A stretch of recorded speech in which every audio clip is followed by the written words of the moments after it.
October 6, 2025, at exactly 0023, two bright fireballs tore through the night sky above Saki Airport in Novofedorivka, located on the western coast of the Crimean Peninsula. This was no ordinary attack. It was the opening note of a massive, carefully orchestrated operation aimed at crippling Russia's southern flank. When the sirens began blaring at the Russian Black Sea Fleet Command Center in Sevastopol, the radar screens lit up with dozens of targets approaching from the west and north of the peninsula. Each dot that appeared on the screen was a threat. This was the sound of an army of 63 unmanned aerial vehicles and 3 missile drones, each serving a different purpose, taking off from different points in Ukraine. The Russian Lieutenant General in command of the Integrated Air Defense System, IADS, in Crimea did not hesitate. He gave the order, "Engage all targets!" This was exactly the reaction the Ukrainian planners had anticipated. S-400 batteries, Pantsir S-1, and Tor M1 systems launched a missile barrage that lit up the sky. However, each interceptor missile launched was a step toward closing the trap's steel jaws. Most of these missiles were heading toward a trap. The backbone of this first wave was 48 low-cost, high-speed, small-payload decoy UAVs. These platforms were more of an economic and psychological argument than a weapon. They were mass-produced, simple designs with composite bodies that absorbed rather than reflected radar waves, modified commercial drones, and even less sophisticated platforms like the aging UJ-22 Airborne, reconfigured for one-way missions.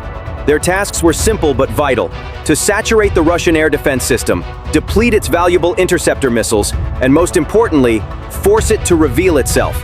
As the air defense batteries around Saki and Kacha airfields, Sevastopol, Simferopol, and Yevpatoria picked off this swarm of decoys one by one, each successful hit was actually a strategic loss.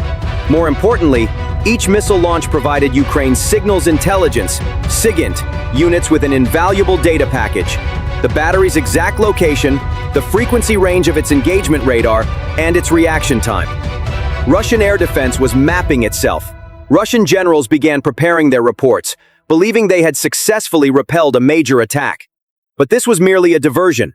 What was actually happening was akin to a chess master deliberately allowing his opponent to see all his potential moves. The real hunters were approaching silently and low, in the electronic and physical shadows created by this chaos. The Russian air defense network had swallowed the bait and fallen into the trap. The corridors were now open for the main strike force. Behind this veil of chaos, from a secret launch site near Odessa, the deadliest hunters of the night began their journey of approximately 300 kilometers. 2 heavy Peklo missile drones and 4 UJ-26 Bober drones carrying 50-kilogram warheads.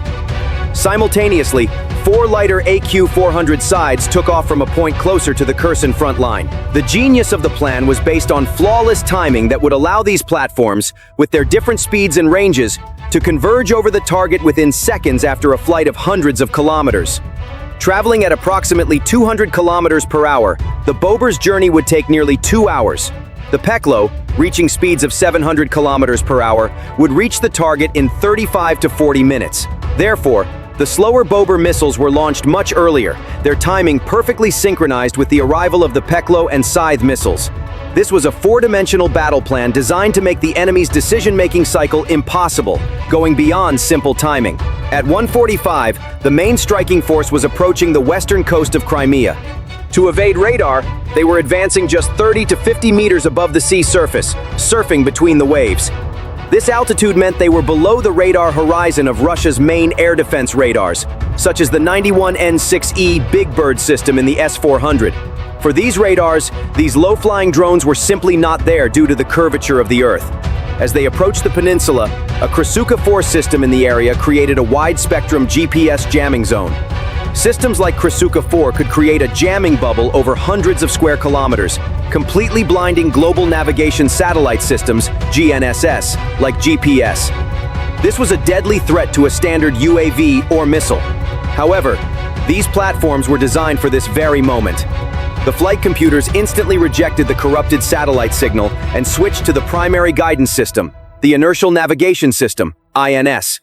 This was one of the most critical moments of the plan. Russia's biggest trump card, electronic warfare, was rendered ineffective with a single software command. Using high-precision ring laser gyroscopes and accelerometers, they continued to maintain their course with millimeter precision, even without GPS. They were flying blind, but they were not lost. As the smokescreen closed, the real striking force of the operation took center stage. This was not a random attack, but a surgically precise operation designed to paralyze the Russian logistics ecosystem, fuel transportation, ammunition in Crimea. Before reaching the main target, the supporting elements had to be eliminated. The first surgical strike of the operation was directed at the Ivazovskaya train station, the railway artery leading to the logistical heart of Feodosia. This station was a critical junction where fuel from the oil terminal was loaded onto railway tankers and sent to the front. 3 AQ-400 Sive UAVs, modified with 30-kilogram warheads that were lighter but more penetrating, were directed at this target. While air defenses were focused elsewhere, these 3 drones infiltrated at low altitude. The first UAV targeted the station's administrative building and signaling center, crippling command and control. The other 2 physically damaged the railway tracks by targeting the switches and rails. Although the attack did not cause a major fire, it achieved its objective. The railway connection between the Feodosia terminal and the southern front was severed. Simultaneously, another deadly package was approaching a different target deep inside Crimea. This target was the main ammunition depot belonging to the 18th Combined Arms Army fighting on the Kherson and Zaporizhia fronts. The force assigned to this attack consisted of 4 specially modified UJ-26 Bober and 1 Peklo missile drone. Instead of standard warheads, the Bober drones were equipped with 50-kilogram powerful explosives that increased their destructive power many times over, albeit at the cost of slightly reduced range. The air defense's attention was still distracted by the decoy targets. The striking force infiltrated at low altitude.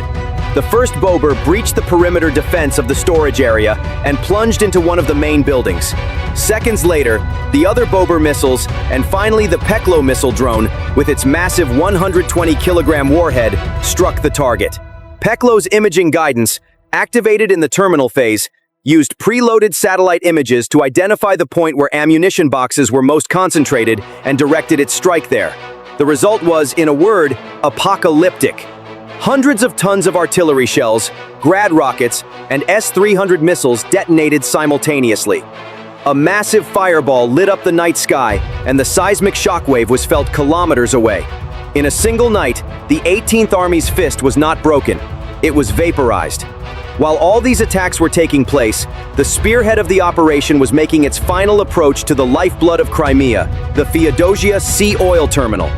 This package, consisting of a total of 10 platforms, including 4 AQ-400 Scythe, 30-kilogram warhead, 4 UJ-26 Bober, 50-kilogram warhead, and 2 heavy Peklo missile drones, 120-kilogram plus warhead, was designed to stop Russia's war machine in the south.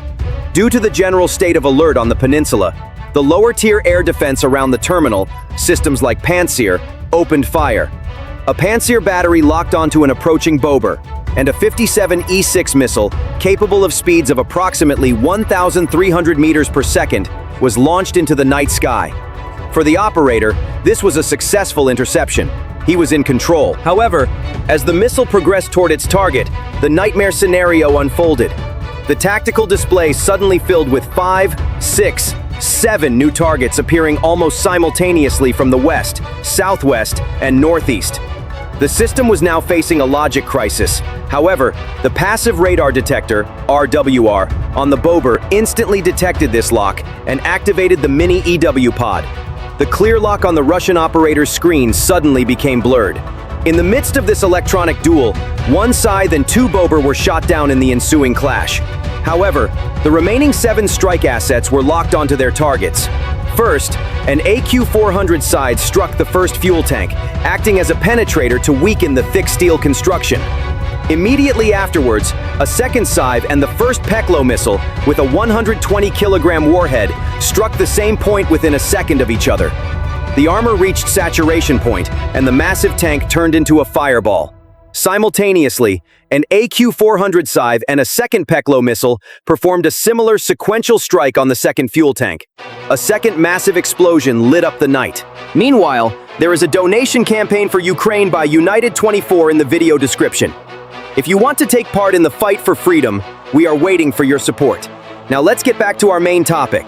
Finally, two UJ-26 Bober missiles, which flew slower but carried heavier 50-kilogram warheads, and the last AQ-400 Scythe took advantage of the chaos created by the first two explosions and headed for the third tank. Although the total amount of explosives hitting this tank was not normally sufficient, the chain reaction and intense heat from the explosions of the first two tanks triggered the third tank to ignite.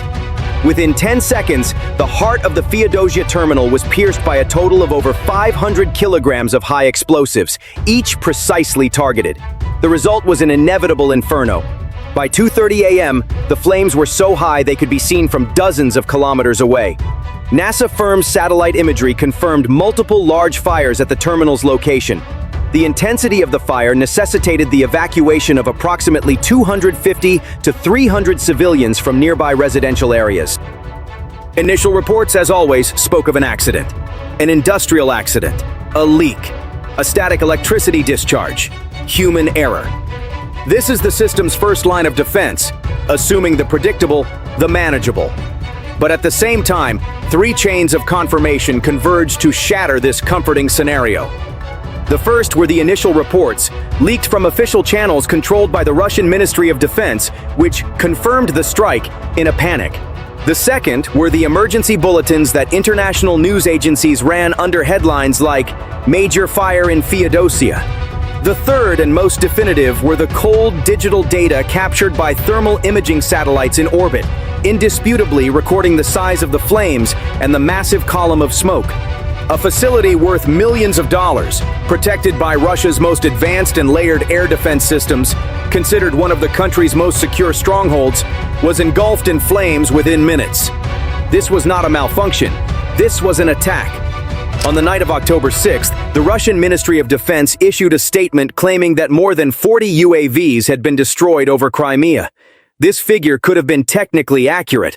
However, it was an admission of failure, not success.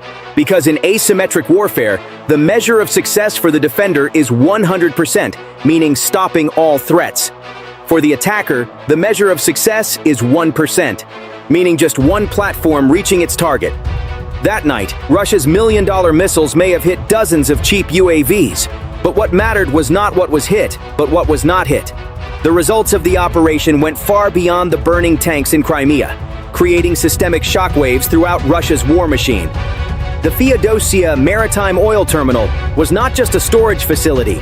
Inherited from the Soviet era, this facility, one of the Black Sea's most strategic fuel and ammunition transfer centers, was the beating heart of Russia's military operations on its southern front.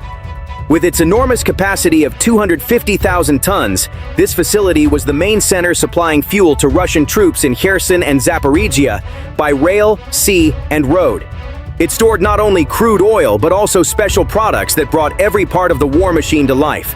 Diesel fuel that powered the advance of T-90M and T-72B3 tank units.